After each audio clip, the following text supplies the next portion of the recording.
तो आज का हमारा क्लास है साइंस, और साइंस में हम लोग पढ़ेंगे चैप्टर लाइट। तो लाइट किसको बोलते हैं वो हम लोग जानने की कोशिश करेंगे, ठीक है।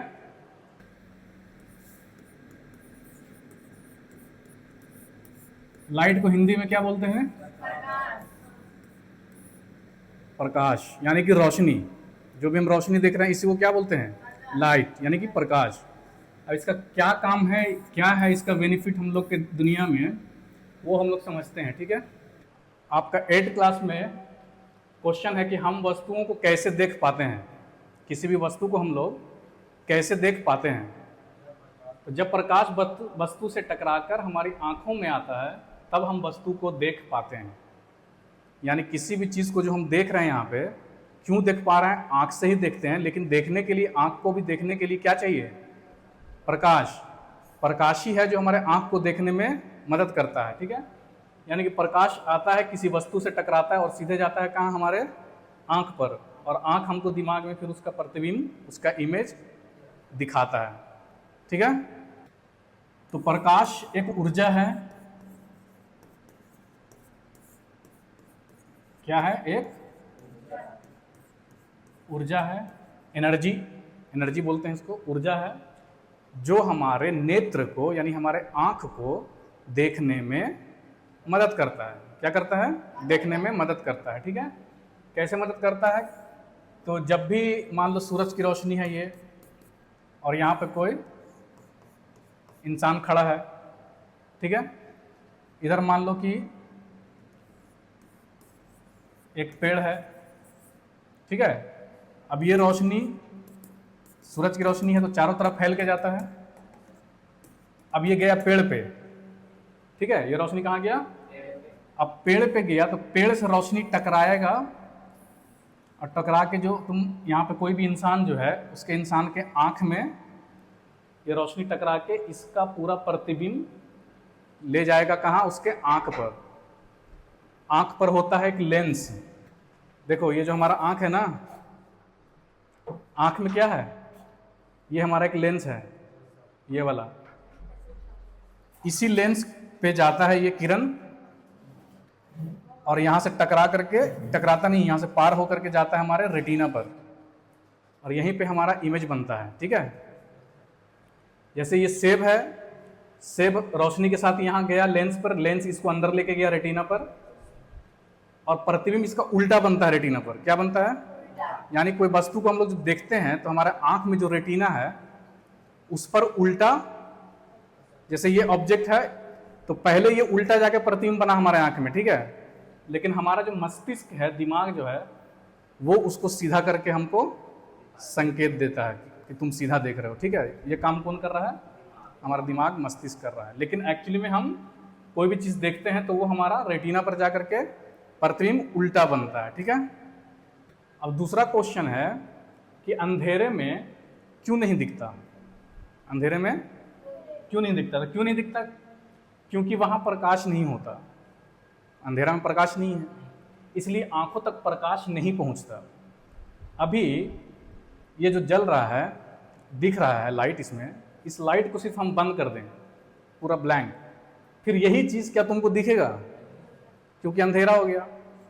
अब इसमें कोई प्रकाश पड़ेगा तब तो ये टकरा के ला के दिखाएगा ना हमको। अभी सब बंद कर दें, लाइटिंग वगैरह, अंदर कुछ भी रोशनी ही नहीं रहेगा, प्रकाश ही नहीं रहे, एकदम अंधेरा हो जाए, यानी रात वाला अंधेरा समझ लो। जब तक प्रकाश नहीं जलाते हैं तब तक हम कोई चीज़ देख पाते हैं? क्यों? क्योंकि प्रकाश ही जा करके टकरा करके हमारे आँख तक पहुँचाता है, ठीक है। किसको किसको समझ में आ गया? आ गया ना? तो अगर तुमसे सवाल पूछ दे 8th क्लास में, एग्जाम में वगैरह में, कि अंधेरे में क्यों नहीं दिखता, तो क्या बोलेंगे? क्योंकि वहाँ प्रकाश नहीं होता। अब प्रकाश नहीं होता इसलिए वो आंखों तक आता ही नहीं है। प्रकाश रहेगा तब ना टकरा के आंख पर आएगा। जब आ नहीं रहा है टकरा करके तो उसका परिवर्तन ही नहीं हो रहा है, तो इसलिए हम किसी चीज़ को देख नहीं पाते हैं। जैसे कि एग्जाम्पल में यहाँ दिया हुआ है कि बिजली चली जाए तो कमरे में कुछ नहीं दिखता। सडनली रात में स्टडी कर रहे हो और बिजली चली जाए तो एकदम अंधेरा, कुछ भी नहीं दिखता फिर हमको। और साइड से जरा सा कोई टॉर्च जला दे या दिया जला दे तो हल्का हल्का दिखने लगता है, क्योंकि उसका रोशनी टकरा करके हमारे आँख तक आ रहा है, इसलिए हमको दिख रहा है, ठीक है। ये दो क्वेश्चन समझ में आ गया ना। अब तीसरा हम लोग पढ़ेंगे प्रकाश का प्रवर्तन। तो प्रवर्तन का मतलब क्या होता है, सबसे पहले हम लोग ये समझेंगे। बोल रहा है प्रकाश का प्रवर्तन।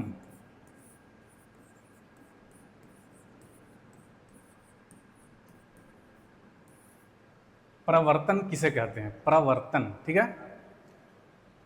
तो इस वर्ड को हम लोग इंग्लिश में बोलते हैं रिफ्लेक्शन। क्या बोलते हैं, रिफ्लेक्शन।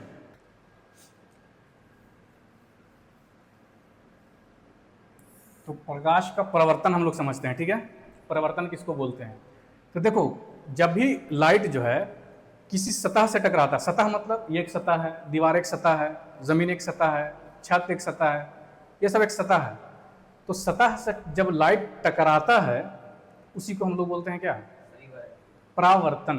परिवर्तन मतलब बदलाव होता है, परावर्तन यानी कि टकराना, लाइट का टकराना। परिवर्तन मतलब लाइट का टकराना। अब मान लो कि ये एक तुम्हारे पास एक दर्पण है, दर्पण समझते हो,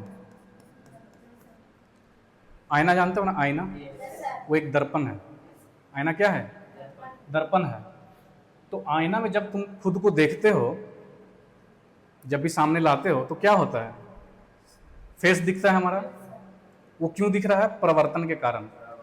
अब तुम लोग कभी किया होगा कभी कि छोटा आईना ले करके ऐसे सूरज की रोशनी को ऐसे चमकाता होगा, चमकाता है ऐसे दीवार पे, और इधर से लाइट आया और तुम जहां चाहो उसको घुमा के दिखाते हो दीवार पे, है ना। उसी को बोलते हैं प्रवर्तन। यानी कि तुम एक दर्पण से, एक मिरर से लाइट को ऐसे ले रहे हो, सूरज की रोशनी को, चाहे फिर टॉर्च की रोशनी को भी, और लेके जब तुम किसी एंगल से उसको बनाते हो ना, इसे एंगल चेंज करते हो उसको, तो जैसे जैसे चेंज करते हो वो परिवर्तन भी वैसे वैसे चेंज होता है। यानी कि एक आ रही है किरण और फिर टकरा करके एक जा रही है किरण, तो टकरा के जो जा रही है किरण, किरण मतलब प्रकाश, उसी को बोलते हैं प्रवर्तन। उसको हम लोग बोलेंगे कि यहाँ पे प्रकाश का क्या हो रहा है, प्रवर्तन हो रहा है, ठीक है।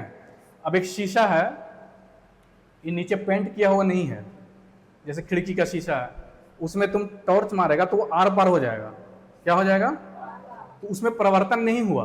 परिवर्तन का मतलब क्या हो कि टकरा के उसी माध्यम में उसको लौट जाना चाहिए, टकरा करके उसी माध्यम में लौट जाना चाहिए। तो जैसे कि इसमें सूरज की रोशनी आया इस तरह से, और ये टकरा के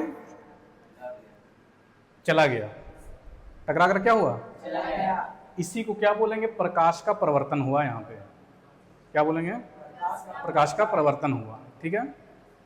और परिवर्तन के कारण ही हम हर चीज देख पाते हैं।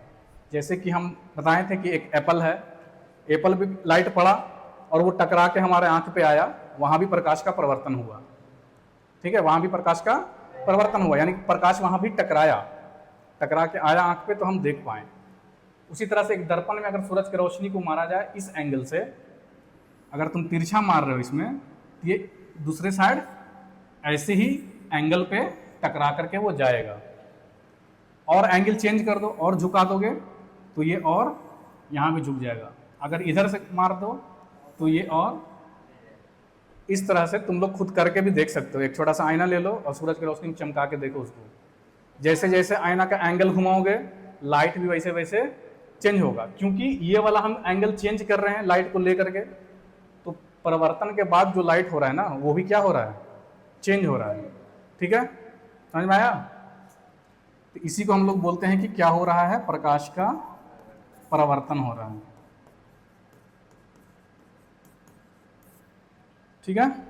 तो यहाँ पे है क्वेश्चन कि प्रकाश का परिवर्तन यानी कि परिवर्तन क्या होता है। तो यहाँ पर दिया जब प्रकाश किसी सतह से टकराकर, किसी सतह से टकराकर वापस लौटता है तो उसे परिवर्तन कहते हैं। उदाहरण, दर्पण में अपना चेहरा दिखना। दर्पण में हमारा चेहरा क्यों दिखता है, क्योंकि लाइट वहां पे हमारा फेस से लाइट टकराया और दर्पण में गया, अब दर्पण से फिर हमको वापस दिखा रहा है, ठीक है। अच्छा, एक आईना लेंगे और फेस पे कोई लाइट ही नहीं रहेगा, हम दिखेंगे आईना में, यानी फेस से भी परिवर्तन होकर वहाँ पे जाना चाहिए ना, हमारा फेस का भी परिवर्तन होना चाहिए। फेस पे लाइट पड़ा, लाइट हमारा फेस का इमेज लेके गया आईना पे, फिर आईना से टकरा के वो हमारे आँख पे आया और वो हम अपना इमेज को देख पाते हैं। आ रहा कंसेप्ट समझ में? अब परिवर्तन के कुछ नियम हैं।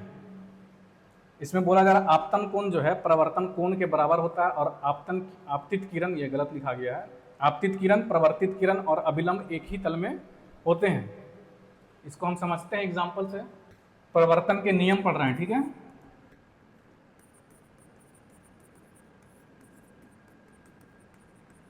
परिवर्तन का 2 नियम होता है। कितना नियम होता है? 2 नियम होता है। अब इसमें हम कुछ चीज़ समझने की कोशिश करते हैं। ये हम एक प्रवर्तक सतह लेते हैं,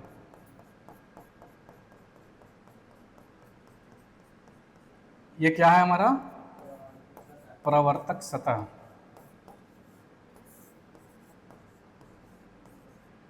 प्रवर्तक सतह मतलब कि ऐसा सतह जिससे प्रकाश का प्रवर्तन होता है, ठीक है, उसी को बोलेंगे प्रवर्तक सतह, ठीक है।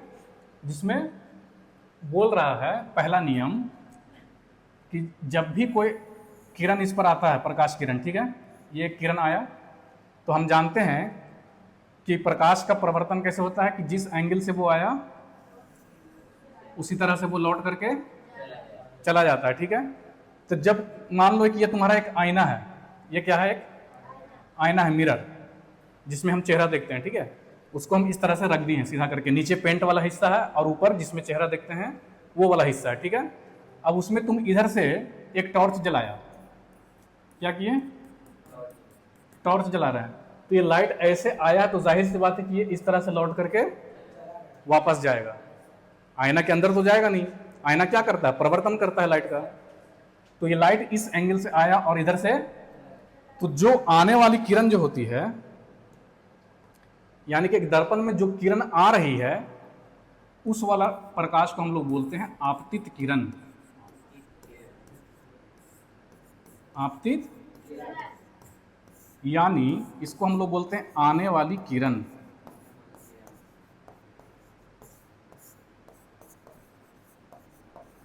फॉर एग्जाम्पल कि जब तुम आईना लेकर के चमकाते हो ना इस लाइट को, तो जो सूरज की रोशनी इस पर पड़ रहा है वो आने वाली किरण है, उसको बोलेंगे आपतित किरण।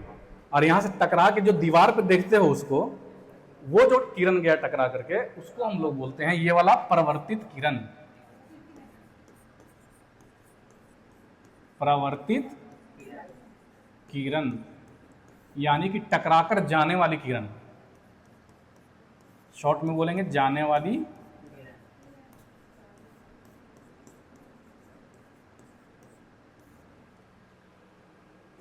तो 2 चीज है, एक आने वाली किरण और एक जाने वाली किरण। तो एक प्रवर्तक सतह है, यानी कि एक मान लो कि दर्पण है, ये समतल दर्पण जो हम लोग जिसमें चेहरा देखते हैं, तो उसमें इस एंगल से अगर हम टॉर्च मार रहे हैं तो ये आने वाली किरण जो है इस तरह से टकरा करके जा रही है, तो जाने वाली किरण को हम लोग बोल रहे हैं क्या? प्रवर्तित किरण। और आने वाली किरण को क्या बोल रहे हैं? आपतित किरण। और ये हो गया हमारा प्रवर्तक सतह, यानी इसी सतह से टकरा रहा है। और आपतित किरण जिस बिंदु पे पड़ता है, प्रवर्तक सतह के जिस बिंदु पर पड़ता है, आपतित किरण यही है ना, तो प्रवर्तक सतह के किस बिंदु पे आके पड़ रहा है ये? यहाँ पे। इस बिंदु को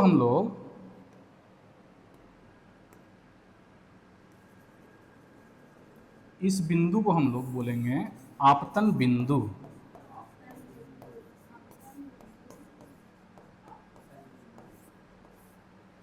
क्योंकि अब जैसे मान लो कि दोबारा में, एक तो ये हो गया, एक और हम टॉर्च जलाते हैं, अभी आके पड़ा इस बिंदु पर, तो यहाँ पे भी क्या हो गया? एक आपतन बिंदु। इसका आपतन बिंदु कौन हो गया? ये हो गया।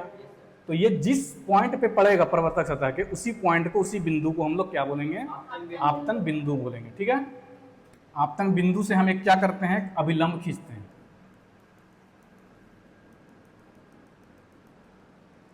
क्या करते हैं? एक अभिलंब डालते हैं इस पर,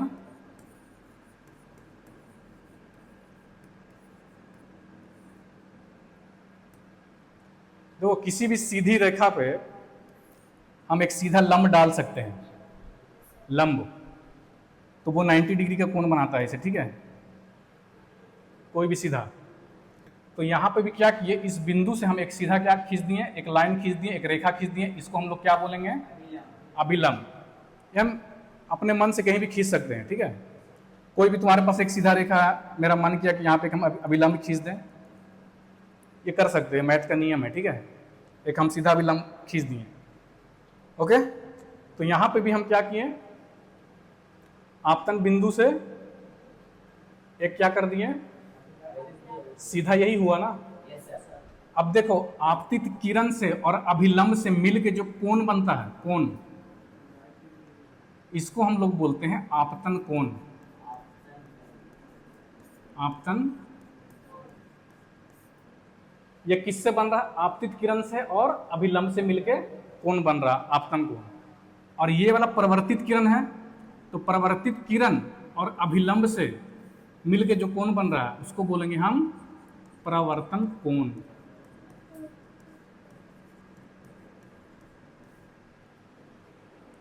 अब यहाँ पे 3-4 चीज जो है तुमको अच्छे से याद करना है। एक तो आने वाली किरण को आपतित किरण कहते हैं, जाने वाली किरण को, टकरा के जाने वाली किरण को परिवर्तित किरण कहते हैं। आपतित किरण से और अभिलंब से जो कोण बनता है उसको बोलते हैं आपतन कोण। अब परिवर्तित किरण से और अभिलंब से जो कोण बनता है उसको बोलते हैं परावर्तन कोण।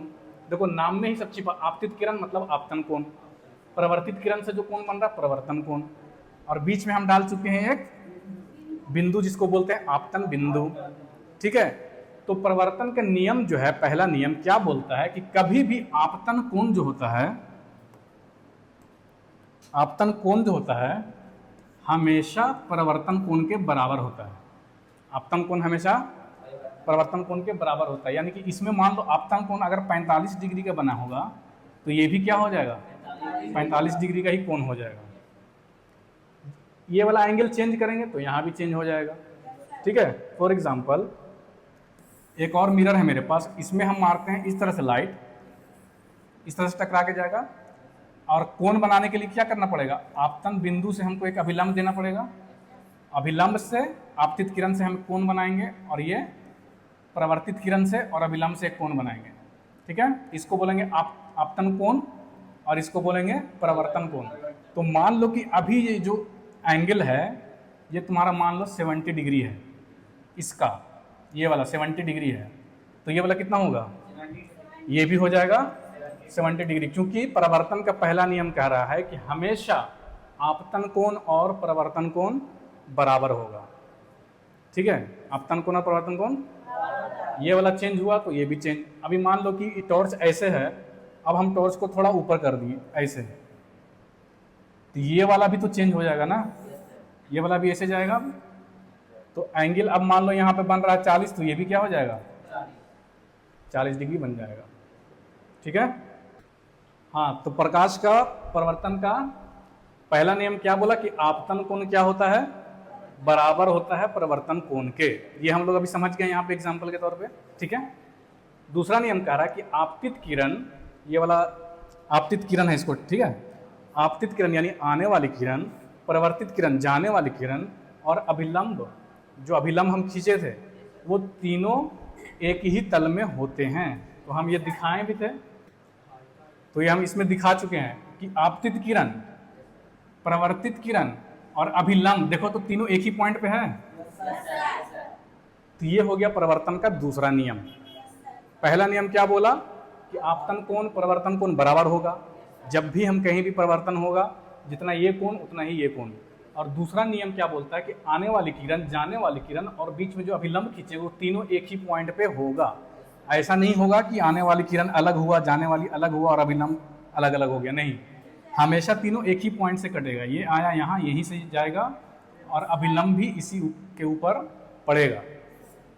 तो ये हो गया परिवर्तन का नियम, ठीक है, समझ में आ गया। तो फिलहाल आज के लिए हमारा यहीं तक क्लास रहेगा, इसके आगे फिर हम लोग अगला टॉपिक पढ़ेंगे नेक्स्ट क्लास में। समझ में आ गया सबको? अब इसमें देखो, ये पहला क्वेश्चन है क्यूज जो हमारा स्टार्ट हुआ, इसमें बोल रहा है कि चित्र में दर्शाए गए आपतन कोण का मान क्या है। देखो इस चित्र को लेकर के वो पूछ रहा है कि इसमें कोण कितना बना हुआ है।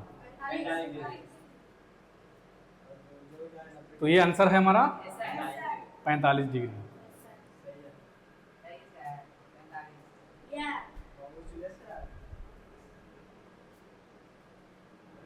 जा नेक्स्ट।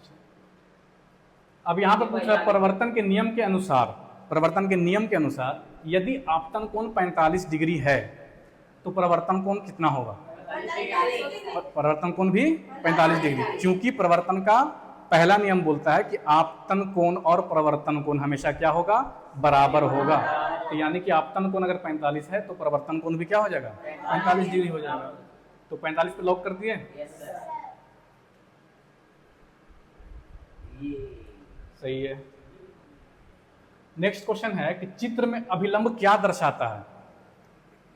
ये जो चित्र था हमारा उसमें अभिलंब क्या बताता है? उसमें पढ़ते हैं पहले ऑप्शन कि आपतित किरण और परावर्तित किरण के बीच का कोण क्या अभिलंब ये दिखाता है, दर्शाता है कि आपतित किरण और परावर्तित किरण के बीच का कोण दर्शाता है, या परावर्तक सतह पर लंबवत एक काल्पनिक रेखा है, या वह बिंदु जहां किरण सतह से टकराती है, या प्रकाश की गति की दिशा बताती है? ए। अब देखो इसको समझो, आपतित किरण जो है एक काल्पनिक रेखा खींचा हुआ है सीधा लंबवत,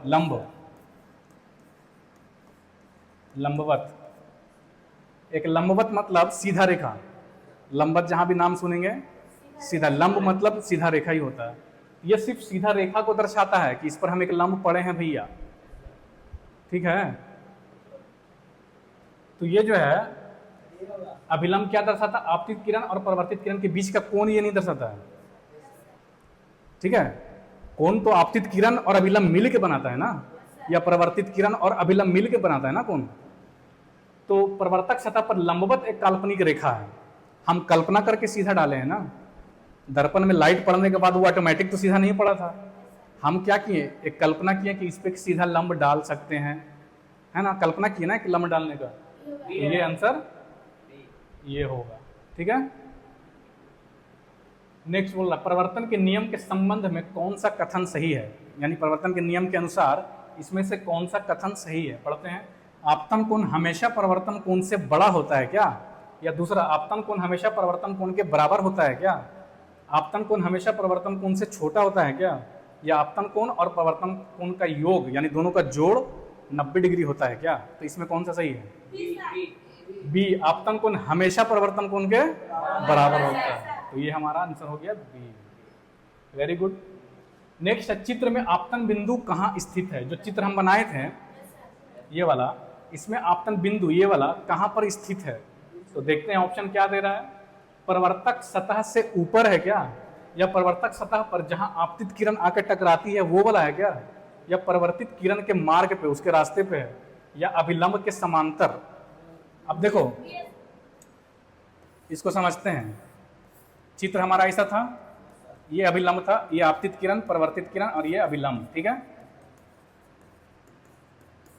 इसमें पूछ रहा है कि आपतन बिंदु, तो ये आपतन बिंदु है हमारा, ठीक है। तो पूछ रहा है कि परावर्तक सतह से ऊपर होता है क्या? परावर्तक सतह तो हमारा ये वाला है, इसके ऊपर है क्या आपतन बिंदु? नहीं है, तो पहला तो गलत हो गया। अच्छा ये वाला देखते हैं, परावर्तित किरण के मार्ग में, परावर्तित किरण ये है क्या? इसके दिशा में है? इधर भी नहीं आपतन बिंदु है। अभिलंब के समांतर, ये हमारा अभिलंब है क्या? इसके समांतर है? परावर्तक सतह पर जहां आपतित किरण टकराती है, तो आपतित किरण कहाँ टकराती है? यहाँ, यहीं पे है ना आपतन बिंदु है। तो आंसर कौन सा हो गया? आया समझ में? गुड, हो गया एंड। तो आज के लिए इतना ही। अच्छा लगा? अब बाकी का हम लोग नेक्स्ट क्लास में पढ़ेंगे। ओके।